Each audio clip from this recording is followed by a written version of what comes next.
Hi, I'm Dr. Arlen Myers, and thanks for joining us for this next session of SoPE School. We're going to talk about entrepreneurship, particularly and intrapreneurship, particularly as it applies to artificial intelligence. And we'll have some other folks on the call who can chime in, including my colleague and friend, Anthony Chang.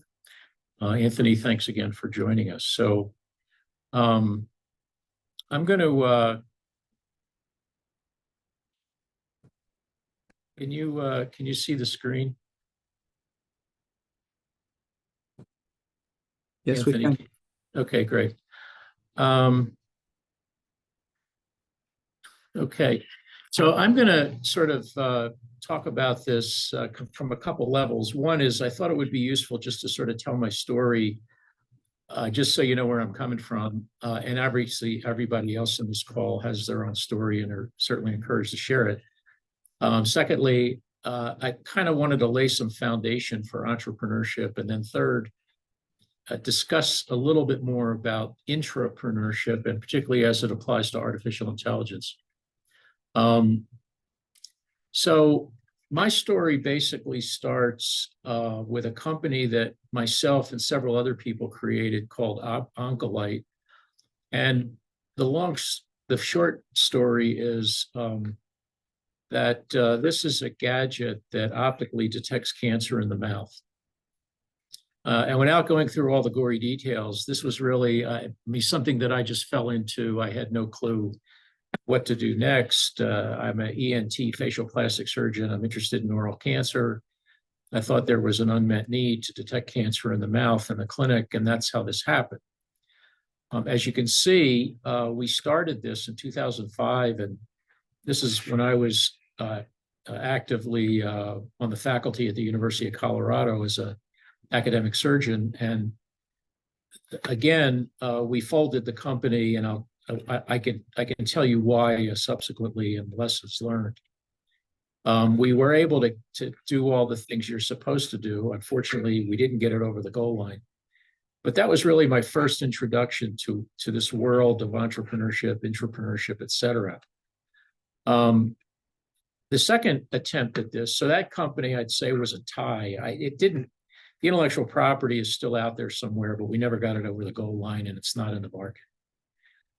So a second attempt at what I was doing is a company called Medvoy, which was a global physician-to-physician referral network. And the basic problem we were trying to solve had to do with how do you find a doctor if you're interested in medical tourism? And again, without going through all the gory details, this company failed. We actually did a fair amount of work on this and had all kinds of things to do, but it failed. So this was an attempt at a digital health company, and specifically a global referral platform that was attempting to link doctors to doctors rather than patients to websites. Since pretty much, at least in those days, we were just trying to replicate how doctors pretty much do business. And then, as a result of that, we ultimately created the Society of Physician Entrepreneurs, which wound up being established in 2011. That subsequently led to my involvement with education and teaching. And I sort of shifted gears a little bit from teaching facial plastic surgery and otolaryngology to teaching people healthcare innovation and entrepreneurship. So this is a picture of a class many, many years ago that we started.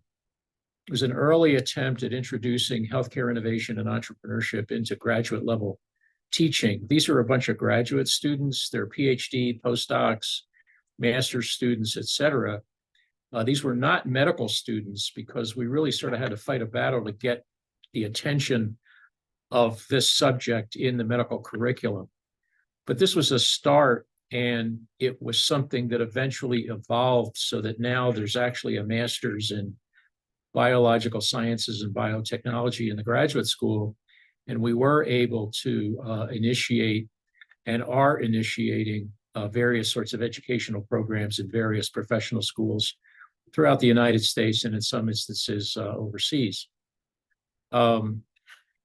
So that's kind of the way this thing evolved, and that's what I'm involved in now. So what are the lessons learned in terms of what my view of what did I learn, and what tips would I give you or insights based basically on these experiences, most of which failed, but some of which were successful. So I think it really starts off with, so if you are interested in entrepreneurship, whether it's inside or outside, and I'll get into that in a little bit, but intrapreneurship means you're an employed individual and you're acting like an entrepreneur within your organization. And an entrepreneur, or what I call a extrapreneur, means you're going to create something and try to sell it or get people to use it outside of your institution. And there were a couple of examples that I just gave you. So how do I think you should start with this? I think it really kind of starts with some reflection and personal development. I would start with a values, vision, mission thing, and if you're going to go down this road, I think it's really important that you ask yourself, or if you're a medical school for that matter, and you're asking yourself, how do we become an entrepreneurial medical school? You have to sort of put your money where your mouth is, and come to the conclusion that you value innovation, that you value entrepreneurship, and the things that you are doing where you work is a reflection of that. And we all have different values, but I think that if it doesn't really point to stuff, what people call a North Star or something that kind of trips your trigger, then it's going to be difficult for you to sustain this effort, because as you've seen, this stuff takes a long time. It doesn't happen overnight. Innovation and entrepreneurship in sick care takes a very long time. And I use the example that, people say that it takes 17 years for a medical invention or discovery to eventually get into practice. It's now 17 years since the first iPhone was deployed. And I guess my observation is, could anyone possibly have predicted the impact of the iPhone today had you looked back to 2007? And I think it's fair to say no.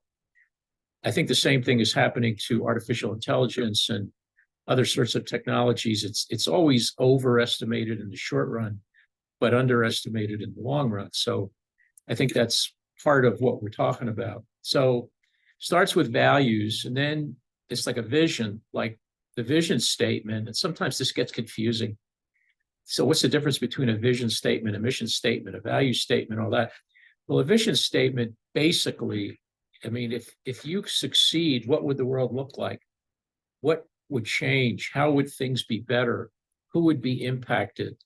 What is the big problem you're really trying to tackle, and what would that look like? So in the case of what we're talking about, what we're trying to do, at least what I've learned or what I'm trying to do with other people, is to sort of address the UN Sustainable Goal number 3, which is international or global health equity and outcome, and eliminate outcome disparities through the deployment of innovation. Is that going to happen? I mean, I don't know, but these are big, what are called big, hairy, audacious goals. And my point is, you sort of have to think big, but start small and stay small as long as you can, and just take it a step at a time. Anthony passed along to me, and I had seen an article on incrementalism versus moonshots. And I think there are places for both. But I think in most instances, the history of medicine and science is really about incremental improvement based on years and years of research and development and standing on the shoulders and all that other stuff. So it's pretty hard to pull off a major change. But some people, and there's several entrepreneurs in the press that we can allude to, they're trying to do that. So that's the vision. And then the mission is, so what's the point of doing what you're doing? And usually it's so I can achieve the vision, but more specifically, what are we trying to accomplish?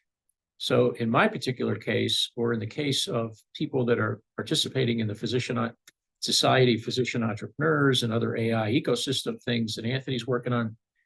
The basic idea is to help people get their ideas to patients or collaborate in certain projects together, whether they be data scientists, entrepreneurs, investors, clinicians, end users, that sort of thing, to help achieve the mission. And then I just put a little link to an article that basically talks about, so why does it make sense, or what's the case for incrementalism versus moonshots? And if you're interested, you can check out that article, and it'll give you some ideas. So I think at the big picture level, the point of this is entrepreneurship, and I think the main take-home point is that entrepreneurship in most instances is described as sort of creating a company and scaling it, and in many instances making a lot of money. I see it a little bit differently, and actually my definition, as I've alluded to in previous conferences and publications, is the following. I believe, and particularly in AI entrepreneurship, it's the pursuit of entrepreneurship, of opportunities using artificial intelligence in healthcare under what are referred to as volatile, uncertain, complex, and ambiguous conditions. In other words, you really can't predict what's out there, what's going to happen next, how do you see around corners, dealing with complexity, et cetera.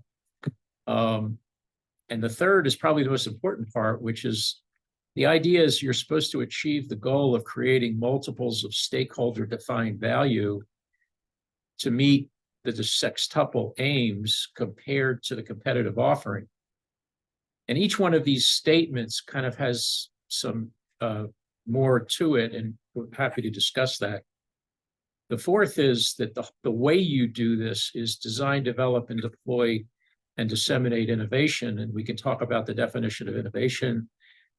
You have to have a viable business model, or in my case, a valid, automatic, scalable, and time-sensitive business model to achieve the sextuple aim, which is quality, cost, patient experience, physician experience, equitable access, eliminating waste. And in the case of a company, particularly if it's a for-profit company, then you're going to create shareholder value. So as you can see, creating a company is just one of many ways to do this. And there are many, many other ways to do it.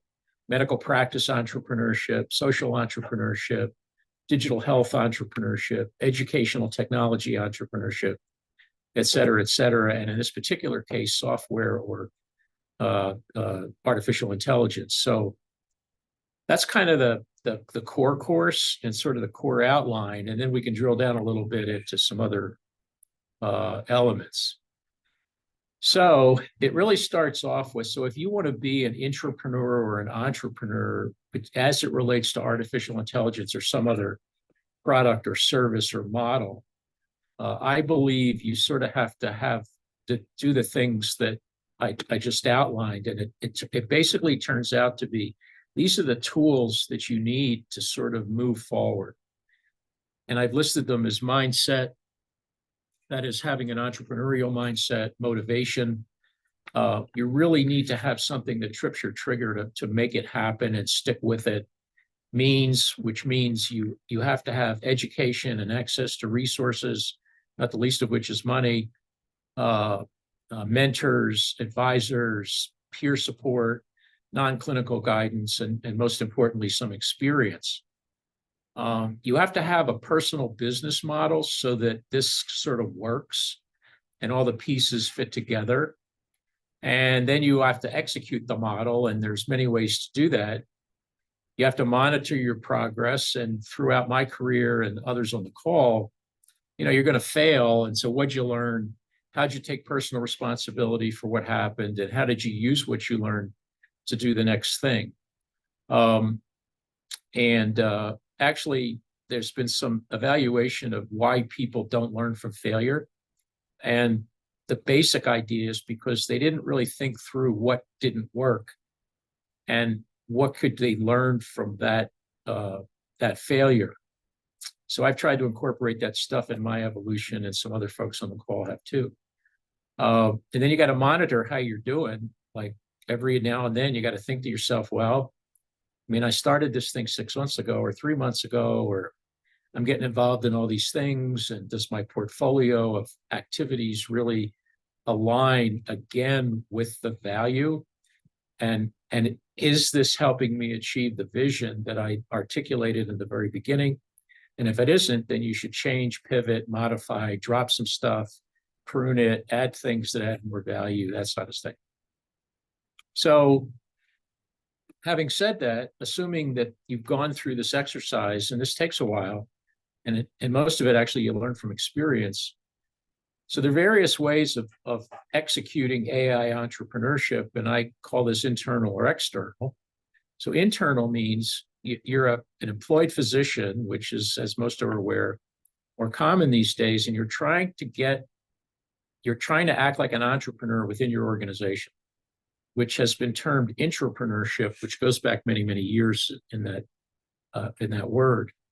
And really what you're trying to do is to get ideas to stakeholders within your organization. So in my particular case, I was trying to build and have built educational programs.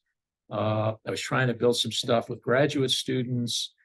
I was trying to build some platforms or processes or business models that could be used within the university, that kind of thing. And then if you're trying to go external, for example, Medvoy, and for example, Oncolite, then that's essentially creating a product or service and selling it or trying to get other people to use it outside your organization. So it's kind of an outside in, inside out paradigm.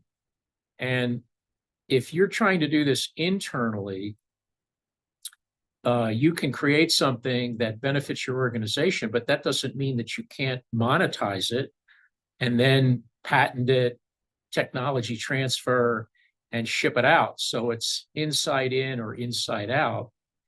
And then likewise, if you're creating something external to where you work and you're trying to sell it into an organization, then it's outside in, or you could sell it outside, which means you're creating a platform for somebody else to use. Probably the best example these days is NVIDIA. If you're in a chip maker, you're basically, selling the bullets, you're not fighting the war. So you're creating the shovels instead of digging the dirt. And so there are various models that you can use to go down this road. Each one has its own threats and opportunities, certain skill sets, things that you need to do, but those are the basic ideas. So as we drill down further, if you are interested in sick care, artificial intelligence, entrepreneurship, or intrapreneurship, then these are sort of the checklists of things that you're going to have to consider as you're doing it.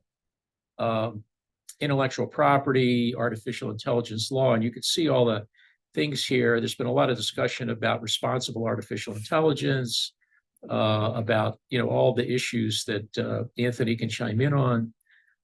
But more importantly, most of the applications of artificial intelligence are being deployed pretty much in organizations that have to do with operations management and finance, workflow improvement, scheduling, that kind of stuff, rather than discrete clinical applications for reasons we can discuss. Yes, there are many, many clinical applications, and I think a recent review listed over 600 FDA-approved software as a medical device clearances. But the fact remains that it's going to take a while, and I think most consultants are saying that it's going to take a while for this to really achieve its ultimate potential, much like the iPhone, as I mentioned 17 years ago. And fundamentally, if you're going to do this stuff, think big, start small. Pick a problem, try to solve it. Once you have worked with people that you're successful or not, what you learn, then reapply it. In addition, there's a lot of issues with cybersecurity, a comparative and a return on investment, which is a big deal because right now a lot of healthcare executives are asking, where's the ROI I'm going to spend a lot of money, time, and effort deploying this artificial intelligence thing. How's this going to keep the heat, light, and electricity on? How's it going to help me retain people? How's it going to help me solve the problems that I'm looking to face at? Just a little bit about business models, and this applies to inside and outside. You really have to think of this if you're trying. So this is the make or buy AI conversation. If you're in a hospital and you're trying to implement some sort of data science or artificial intelligence application, I'm suggesting that you really need some sort of business model, because if you're going to pitch this to your hospital executive, they're going to want to know what's the ROI and what's the model. How are we going to recoup our costs? If best case, how are we going to make some money doing this? And these are just some examples of what business models look like. This is a whole conversation of how you create a business model canvas. How do you validate the underlying business model assumptions? How do you test it? How do you deploy it? How do you do a cost structure or revenue stream? But I just want to bring this to your attention that the take-home message I'm trying to project is, if you're going to do this internally, it's really like starting a business inside of your organization. And some people are good at that. Some organizations are good at that. Some other organizations are not. And there's a whole lot that goes into, for example, if you're going to create an AI center of excellence, what are the odds that that's going to succeed, and what are the success factors, and what should you do to prevent making the same mistakes that other people have made trying to do that? So what I think the wrap up, and then we can sort of turn it over to some folks in the audience, is I think the steps that you need to take are fundamentally pick a problem, be a problem seeker, not a problem solver. Understand who has the problem, how painful is the problem, specifically, what are they trying to do, what sort of resources are you going to have to get together to try to solve it, what are the different ways of doing it, test whatever it is you're trying to do and see whether it's actually solving the problem. And then you're going to have to get over the barriers to dissemination and implementation when it comes to launch, which is not a trivial problem. So you have to give some serious thought to that. And there's the issue of how do we collaborate between data scientists and clinicians. So I'm gonna stop there, and I want to engage some folks in the audience. Anthony, maybe you can sort of comment on what I've just said, and maybe kind of walk us through your story and lessons learned in terms of how to do this, whether it's intrapreneurial or entrepreneurial. Sure. Well, thanks, Arlen, for that overview. I think just add to what you've already talked about. One, in the context of AI, I think, and entrepreneurship, I think going in, expect that the barrier to entry is pretty low, compared to, I'm just thinking of other technologies that we've seen up to now. The barrier to entry is very low, so anyone and everyone can come up with something. You just have to have the expertise, and doesn't even have to have a high level expertise. While you're in the game of AI and a service or a company, I think one thing I learned the hard way is you have to have extraordinary velocity of progress in your service, because the market for venture capital right now is very unforgiving for AI companies that don't progress fast enough. So you have to have, Bill Gross always talks about timing, which I think I agree is a very key aspect of AI and entrepreneurship. In addition to timing, and along with that, is the velocity of progress of your particular company. And then while you're in and on your way out, if you're not succeeding, I think it's good to think about not having sort of continued commitment to something that's clearly outpaced or not working. It's very easy to keep wanting to stay in. And the AI, I think, in entrepreneurship is particularly also unforgiving on your way out too, because there's a lot of consolidation right now in the venture capital market for companies, and the small, onesies and twosies are just being slaughtered right now in AI and entrepreneurship. Those are the three comments I want to make in addition to what you've said. So some refer to what you commented on as speed to value, and you just have to deliver the value quickly, like you said, or else you're going to be toast. Things have accelerated. So Jim Barry, you're kind of involved, well, you are involved in neonatology, artificial intelligence, digital health, et cetera, et cetera, et cetera. Do you want to comment? No, I think like I've told you guys many times before, I enjoy listening and learning from you all. I still haven't really taken the true first step into the either entrepreneurial world or intrapreneurial world. But if I were to focus on something that's meaningful to me, and I think meaningful to many, would be trying to improve the problem I think right now in medical education and healthcare systems is there's a lack of AI literacy or AI conversationalism within leadership, both in the healthcare executive space and then the medical education space. So that's an area that I've been thinking about and kind of working on individually, mentoring, developing NeoMind AI, which really is a scholarly group and a learning collaborative of neonatologists interested in AI applications to neonatal and pediatric critical care. So I've gotten people together, but we still haven't really taken the next step. And part of, at least for the NeoMind AI group, is the group on whole, I'm not sure has a huge appetite to do that. There may be a few individuals within the group that do have an appetite for that. And so being one of their leaders, I'm struggling a little bit how to take things forward. So when I come to talks that you give and Anthony give and it gives me ideas and thoughts and approaches going forward. But I certainly do not have a clear path on how to do this. So every specialty is dealing with the issue that you just mentioned. How do we upskill the workforce in the specialty?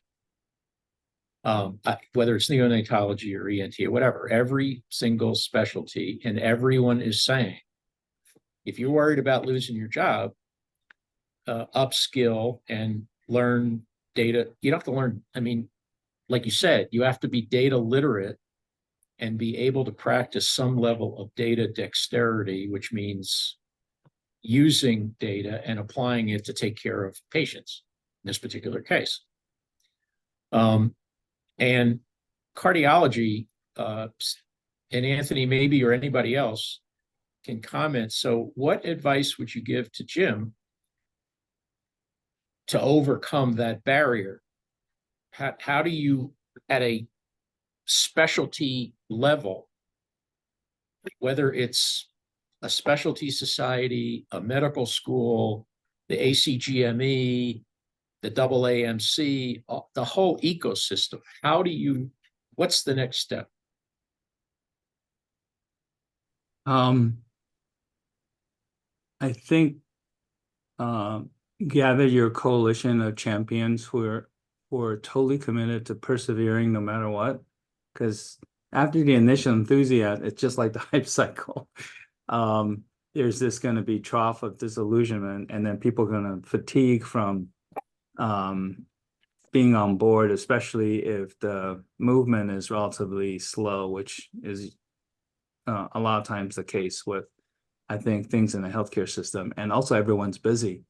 So I've learned that you just have to have ideally 3 to 5 people who are going to be there no matter what. And because after the initial enthusiasm, it's going to take a lot of momentum and effort, and that's hard to sometimes gather. The other thing I've learned is find some really convincing use cases that people can relate to, that is different than what the data scientists have put together, but it's more like as a clinician scientist with some AI background that you identify as a really key problem to solve in your subspecialty and trying to gather, opinions and expertise in that area. I'll give an example in cardiology. As you probably have guessed or know, a lot of the initial effort in cardiology was on detection of atrial fibrillation. And too many people were in that space all at once when the cardiologists really needed different tools than detection of atrial fibrillation. They needed something on imaging for coronary artery disease. And so when that started to gather momentum, that I think that's when everyone really jumped on board. And just from doing that book on AI and cardiology, I learned that there's so much going on that's not publicized and also not published. We're used to the publishing world, but on the practice side, there's a lot going on that we don't know even from reading all the publications. So I think, persevere as a small coalition, no matter what, because the delivery of dividends and AI in different subspecialties will have a different profile for every subspecialty that I'm aware of. And then you just have to find a single, even if it's a single use case, like with gastroenterology, it was real-time deep learning during endoscopy, and all of a sudden that field totally took off. And I think I have great hopes with neonatology, by the way, Jim. So I think you're totally on the right track. And it took a really devout champion like you to really get things going and keep the momentum up. But there will be some very lonely times when you realize that, geez, I'm so busy and I don't have enough time for this. But just think, if you someone said to me during one of my low moments, what if you weren't doing this? So and I'll say the same to you, Jim. If you weren't doing this, the neonatology AI world will be very different. So you're sort of you don't really have a choice, Jim. Champions like you have to keep going because you're it. You keep the fire burning. Well, thanks for those kind words and remarks. I appreciate that. We do have a group of probably 3 to 4 that I think is kind of the coalition that you talk about that is still pushing forward.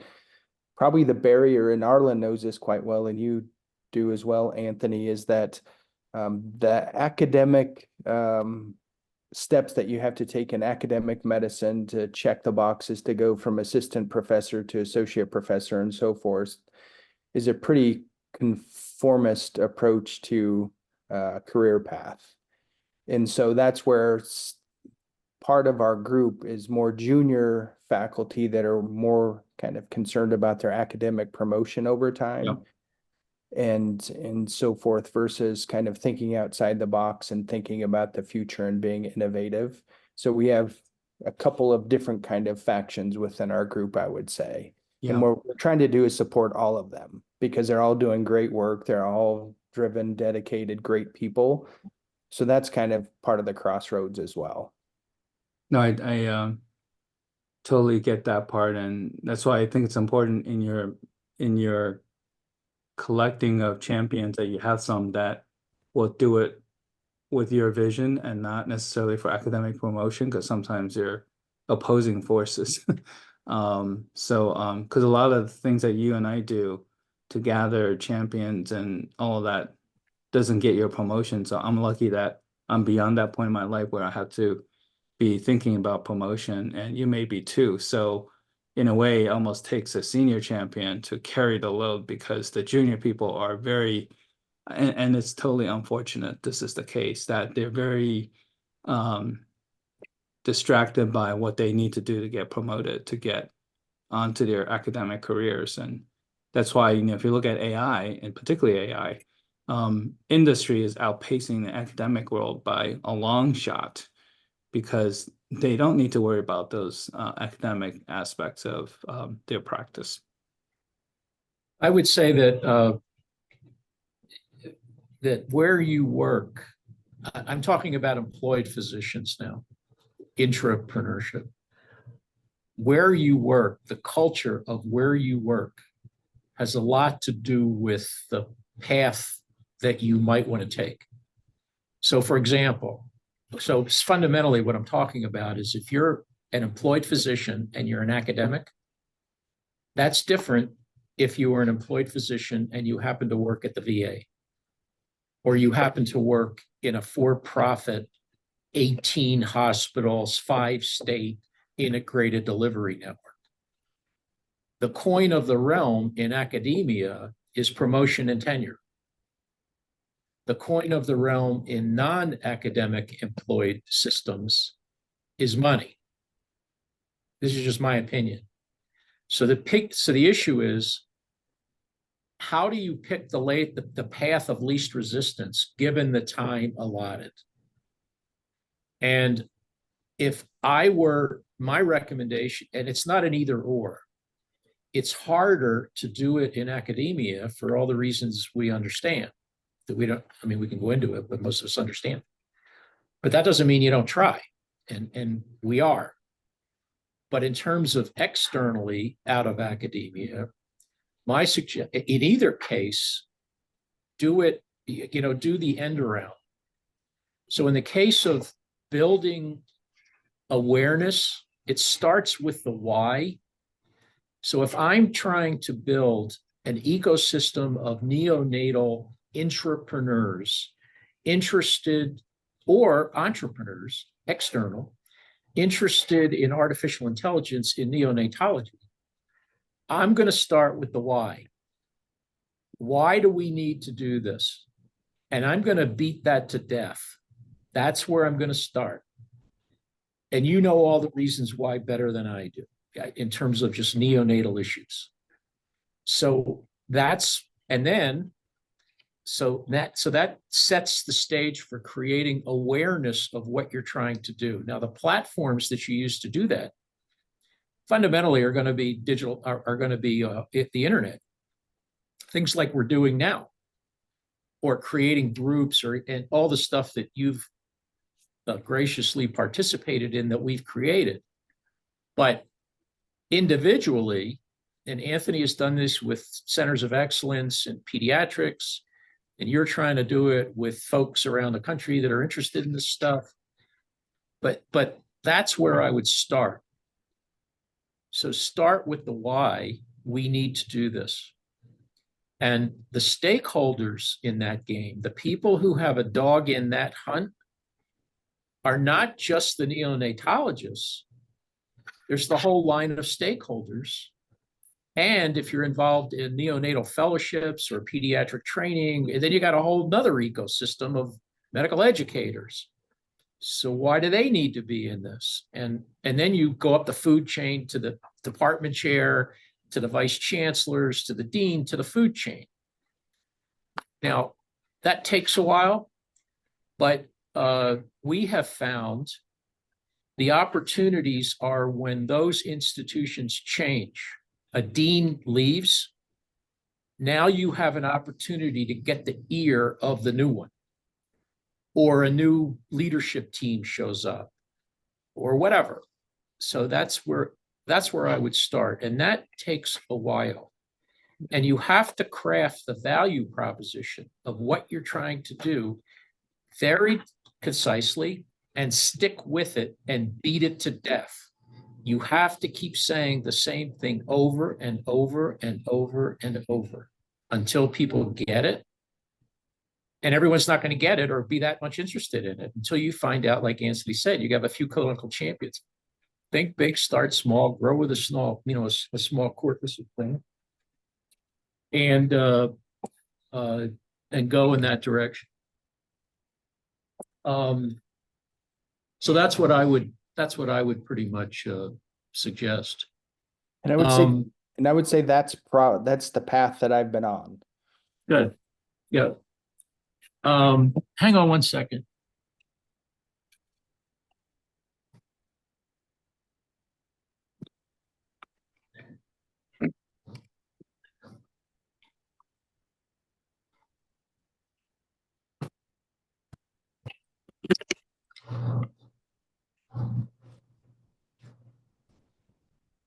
And I certainly don't want to monopolize this conversation. So anybody else who's on, please jump in with your thoughts and ideas.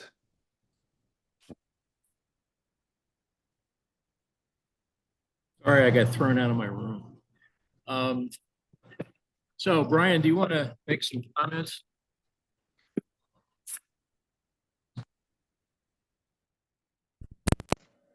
Yeah, can you hear me? Yeah, Okay, sorry. I I've talked to Jim before at the last summit, and it's good to see everyone.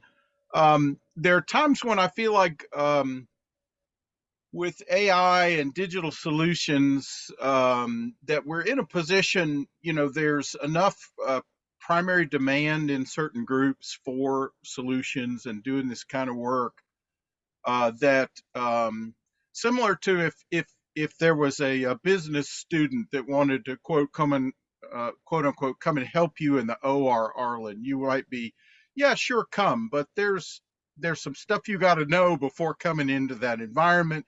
Here's a 1 or 2 hour training course for literacy, to get you there. And I'm seeing some of that. Did a Scottsdale Institute on-site visit at Sharp Healthcare. John McManus is their CIO there. And they've done some really good things as far as data literacy in a program in concert with a local community college. Basically taking this approach that's like an amusement park and you must be this tall to ride this ride. They set up, Jim, a little bit of a hurdle. It's kind of a, you could say, well, this is not going to play well with people asking them to do additional training. But if the desire to get that end result is high enough, I think you can, kind of work that in to have folks that want to participate, the people that want to be there long term, that seem to have whatever the internal incentive or externality type incentives to be there to do whatever needs to be done, as far as that initial literacy, to try to build a tribe, if you will, of folks that are participating toward the goal of getting things over the goal line. The second thing I would say, and forgive me, I had to join late. I had an unexpected job interview I had to do at the top of the hour, but a lot of this for entrepreneurship is like having a flywheel capability, and most health systems don't, to spin off, small, medium, or large efforts in the space that we're talking about. And so you kind of have to go in. The idea that Arlen talks about, that in solution, is just that. It's that kind of right bookend to things where there's just a whole runway of stuff that need to be in place to, to be able to attempt things. And so if you're smart and adept and can focus on what those types of things and capabilities need to be built, participation from IT, patient safety, whatever's needed, to try to kind of build groups and governance, whether you're doing very much initially or not, just to kind of convene that sort of thing within your organization would be, I mean, that was some of the work that I was having to do at Common Spirit. And it takes a while. It doesn't happen overnight. That's what's kind of sad, Anthony, about these rapid turnaround cycles, to kind of spin this stuff out. If you don't have large addressable market and, money's not falling out of the sky all over the place, at your solution, you really, you're going to lose attention and ears pretty quick. So that's why you need that runway, that greased skids, to carry stuff through, to make it happen. So, Adam, you're relatively new to the group. Can you tell us who you are?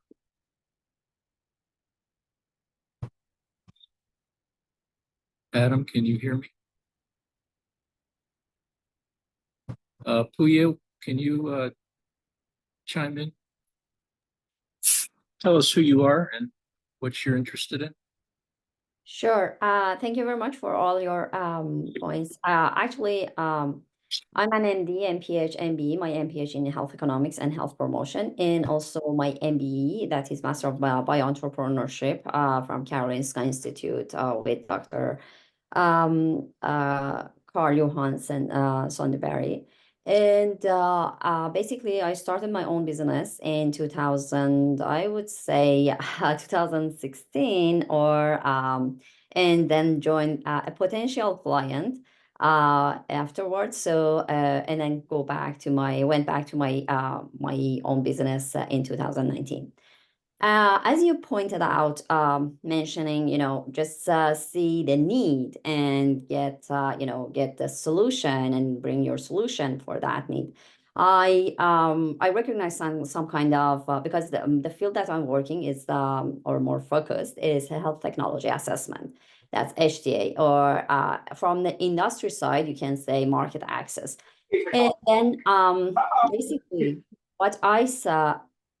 So does Adam want to talk, or I can continue? No, no, you can go ahead and continue. I'll get back to it. And actually, what I recognize and I thought would be helpful is that was quality. The quality is missing in many industries, I would say, for many products. And this is something that I would say with digital health solutions, using AI or not, is missing more, because when you are doing so fast and the velocity of this market, I would say this is something that we miss it more.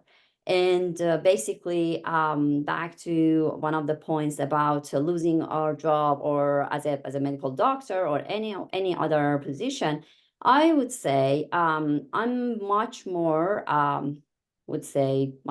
optimistic that our job would not be lost, but we may find ourselves in a better or more available position for other activities we really need, like investing on our health, because of afterwards having after having AI in our daily life.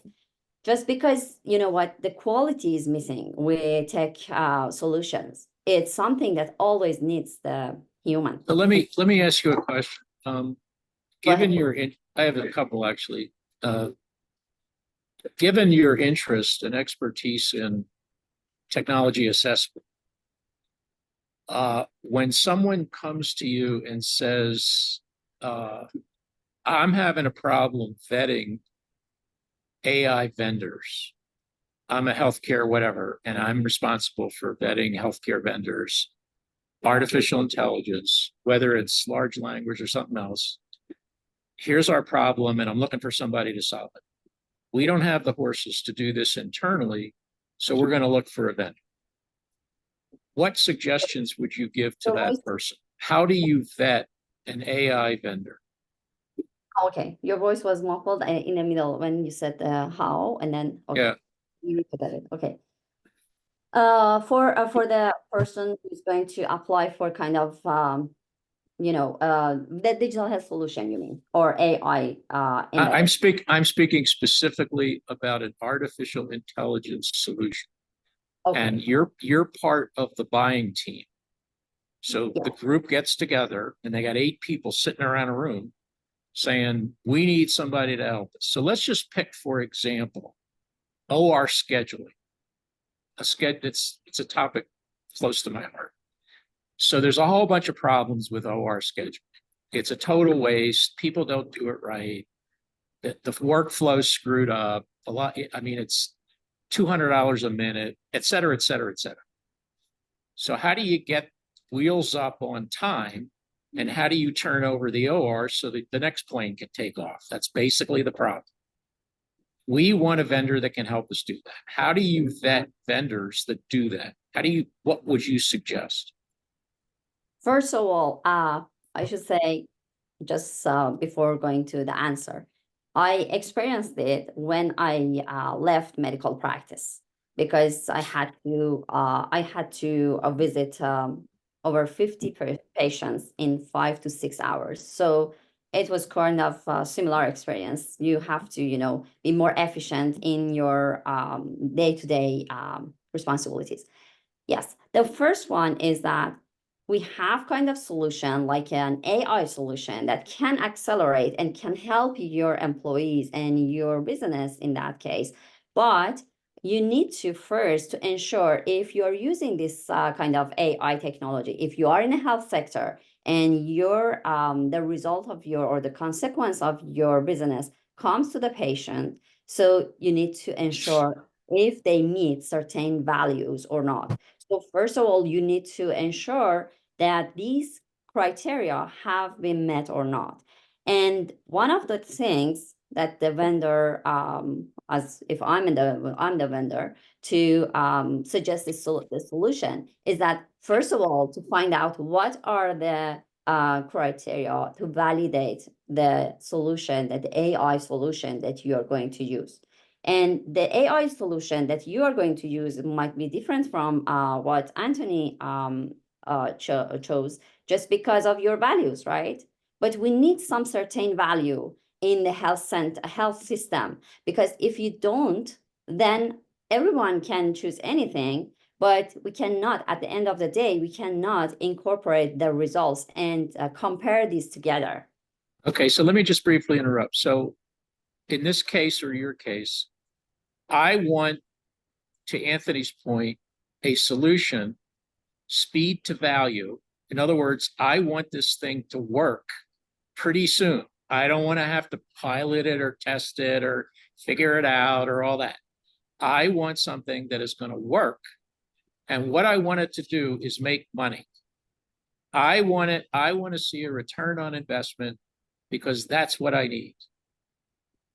So you do it. How do you, so how do you assess that? You do it, if you want the assessment or you want to choose this product first, which one? Well, I want you to help me pick a vendor that is of 600 of them or whatever the list is. Let's just call it revenue cycle management or OR productivity, whatever the end result happens to be, the key performance indicator. Let's just theoretically take one that says, I want you to increase my operating margin in this department using your solution. How do you know that the vendor can do that other than just asking around? Yes, you need to do that, to first tell me about what you want to achieve first. I told you, I Just want money. you to, yes, I want you to increase my revenue. Okay, just the money is something that you will very easily, if you are fast and you are doing, you just follow your values and of course the values for your target group. But what I'm suggesting is that first, do the technology assessment first when you are choosing this technology, this AI technology, because then that comes back again to your own value. Right now, if you look at EMR in different from different industries, not different industries, basically the industry that the tech industry that they offer EMR to physicians. We have different EMR options, but not everyone is happy with all of those. And nobody is paying for some of those, not all of those, of course.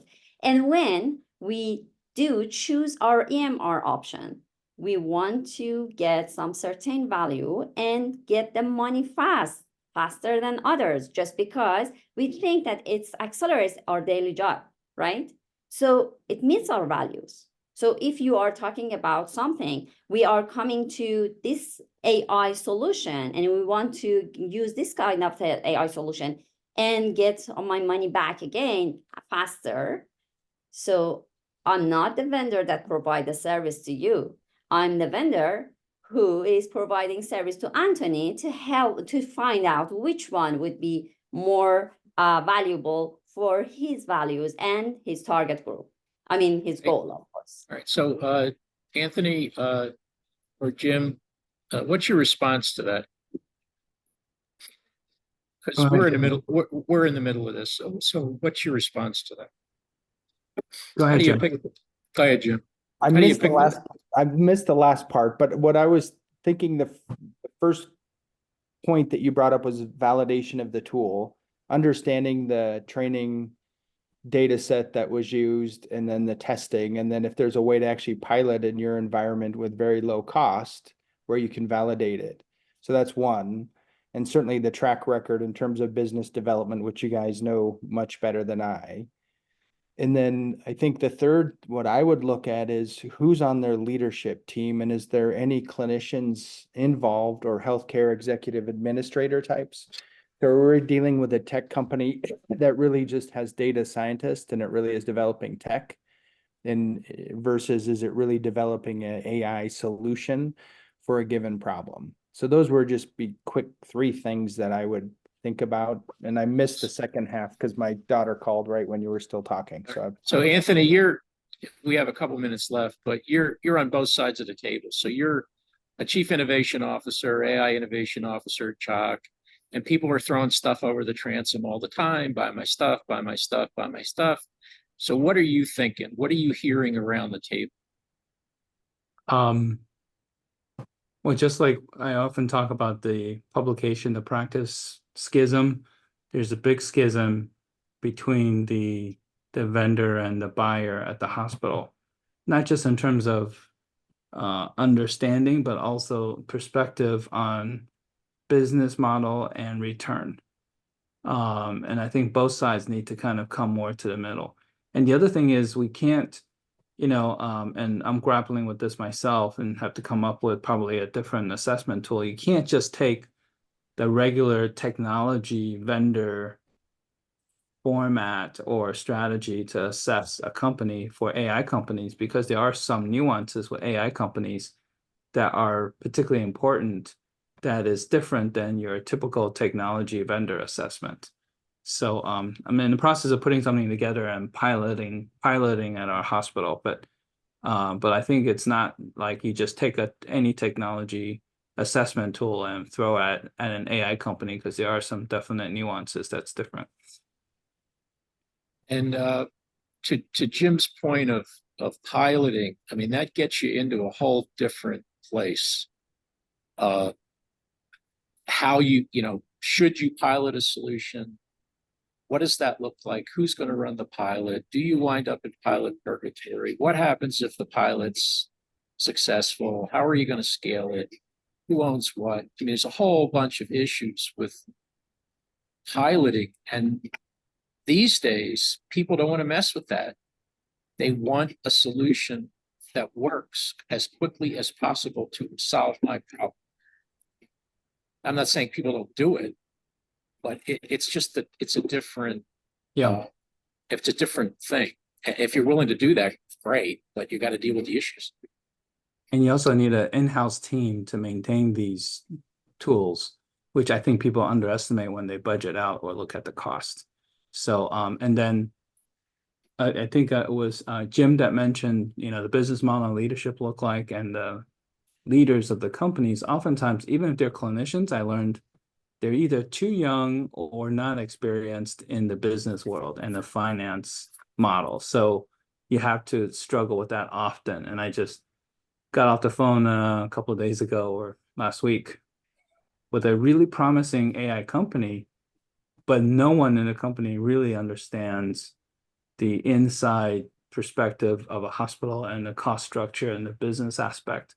And what I call, they don't have any Sherpas to climb Mount Everest. So I think you need Sherpas, the insiders, to help you climb Mount Everest of a business model inside a hospital. Yeah, well, we're out of time. Thank you very much for everyone's participation, and good luck with your projects. See you next time. Thank you.